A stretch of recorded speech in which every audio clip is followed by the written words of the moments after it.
আমি যখন ওই বাচ্চা ছেলেটাকে পাশে নিয়ে দাঁড়ালাম, সে বললো যে তার চোখটা নষ্ট হয়েছে। আমি যখন তার দিকে তাকালাম, ক্লাস 5-এ পড়ে না, এই ছেলেটা এই আন্দোলনে, ফ্যাসিবাদ বিরোধী আন্দোলনে, বৈষম্য বিরোধী আন্দোলনে যোগ দেওয়ার কারণে তার চোখটা গেছে। এখানে যে বাবা এসছেন কিছুক্ষণ আগে, মামুনের বাবা, তারা জানেন না যে তার ছেলে কি কারণে শহীদ হয়ে গেল। আমি তাদের বাসায় গিয়েছিলাম গতবার, দাঁড়ানো যায় না তাদের পরিবারের সামনে, বাবা মার সামনে। এখানে অনেকে আছেন যাদের চোখ নষ্ট হয়েছে, যাদের পা কেটে ফেলতে হয়েছে। এই স্বাধীন দেশে আমাদেরকে এই বিষয়গুলো দেখতে হয়েছে। আমরা ৭১ সালে যুদ্ধ করেছিলাম বিদেশিদের সঙ্গে, পাকিস্তানের সঙ্গে। আজকে ২৪ সালে আমাদেরকে যুদ্ধ করতে হলো আমাদের এই দেশের একটা রাজনৈতিক দলের লোকজনদের সঙ্গে। আমাদের যারা সেবা করে, আমাদের প্রশাসনিক কর্মকর্তা, পুলিশ কর্মকর্তা, পুলিশ, তাদের মাধ্যমে আমাদের ছেলেরা শহীদ হচ্ছে। আমি হাত দিয়ে নয়,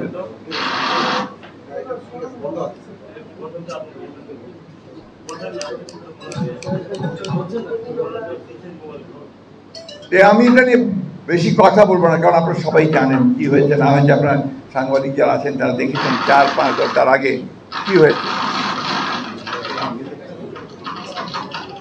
মিঠো, এখন আমরা জানি যে আমরা একটা রাজনৈতিক দল, আমরা রাষ্ট্র ক্ষমতায় আমরা নাই। আজকে একটা ইন্টারিম গভর্নমেন্ট, অন্তর্বর্তীকালীন সরকার গঠন করা হয়েছে সকলের সমর্থন নিয়ে। তারা চেষ্টা করছে অতি অল্প সময়ের মধ্যে এই সমস্ত বিষয়গুলোর বিচার করতে, অপরাধ এবং এই অপরাধের যিনি মূল হোতা শেখ হাসিনা, তার নির্দেশে এই হাজার হাজার লোকের প্রাণ গেছে। এই কয়েকদিন তো গেছেই, তারও আগে সেই 2012 সাল থেকে শুরু হয়েছে আপনার এই অত্যাচার, নির্যাতন। আমরা প্রায় 15-16 বছর ধরে আন্দোলন করছি। আমাদের 700 বেশি মানুষ গুম হয়ে গেছে, আয়না করে নিয়ে গেছে, সেখানে গুম হয়ে গেছে। আমাদের হাজার হাজার নেতা কর্মীকে হত্যা করা হয়েছে। 60 লক্ষ মানুষের মধ্যে মিথ্যা মামলা দেওয়া হয়েছে। এখানে যারা বসে আছেন তাদের একজনও বাদ নেই যাদের বিরুদ্ধে 4টা, 5টা, 10টা, 12টা মামলা নেই। আমার নিজের বিরুদ্ধে 111টা মামলা আছে। আমি 11 বার জেলে গেছি, এটা বাস্তবতা। এরকম সবাই, আমাদের দেশের যে বেগম খালেদা জিয়া, তিনি 6 বছর জেলে ছিলেন, অসুস্থ হয়ে পড়েছেন। আমাদের ভারপ্রাপ্ত চেয়ারম্যান, তিনি আজকে মিথ্যা মামলায় সাজাপ্রাপ্ত দেশের বাইরে অবস্থান করছেন। এরকম একটা দুটি কেস নয়, অসংখ্য কেস। আমার ঠাকুরগাঁওয়ের সাধারণ মানুষ, কৃষক, যারা কোনোদিন আদালতের প্রাঙ্গণ দেখেনি, তাদেরকে নিয়মিত আদালতে যেতে হয়, জেলে যেতে হয়, জেলে ঢোকায়। কাঠ ও পিভিসি ম্যাটেরিয়ালের সংমিশ্রণে তৈরি আধুনিক আরএফএল উডিডো, কাঠের চেয়েও কঠোর। প্রায় 70টার মতো মামলা এখানে এই আওয়ামী লীগ সরকার করেছিল। তাদের 7,000-এর উপরে নেতা কর্মী আসামি ছিল। গত এই 10-12 বছর ধরে নিয়মিত কোর্টে গেছে, এসছে, নিঃস্ব হয়ে গেছে।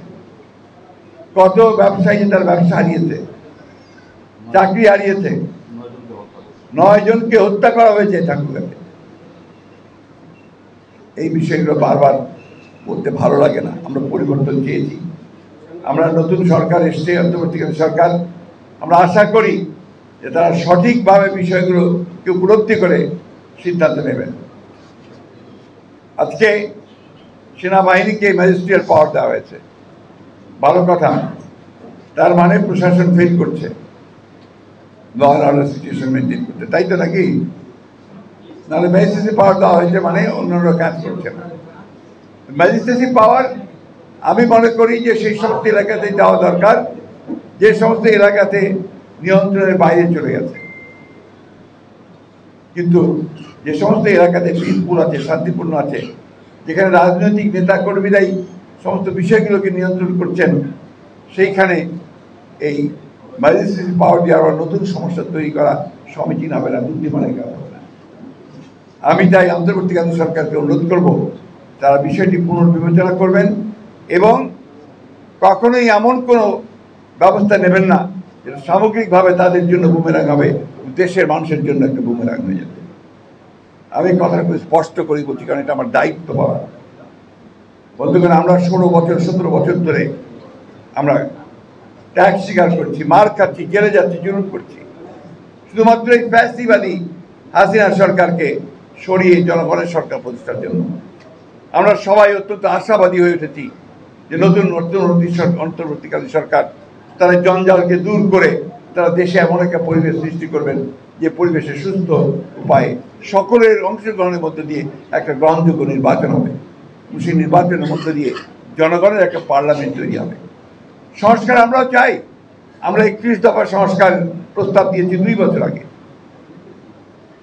আমরা বারবার বলেছি যে বিষয়গুলোকে ভালোভাবে দেখা উচিত হবে, কিন্তু এটা তো আমরা সরকারে না গেলে আমরা ম্যান্ডেট দিয়ে করতে পারবো না।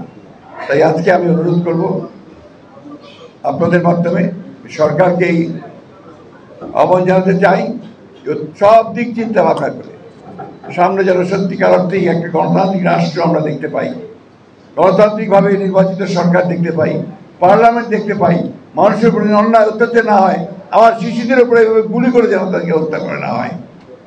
শুধুমাত্র ক্ষমতায় থাকার জন্য সেই বিষয়গুলো নিশ্চিত করার জন্য যার যার সঙ্গে কথা বলা দরকার, ব্যবস্থা দরকার, তারা সেই ব্যবস্থাগুলো নেবে।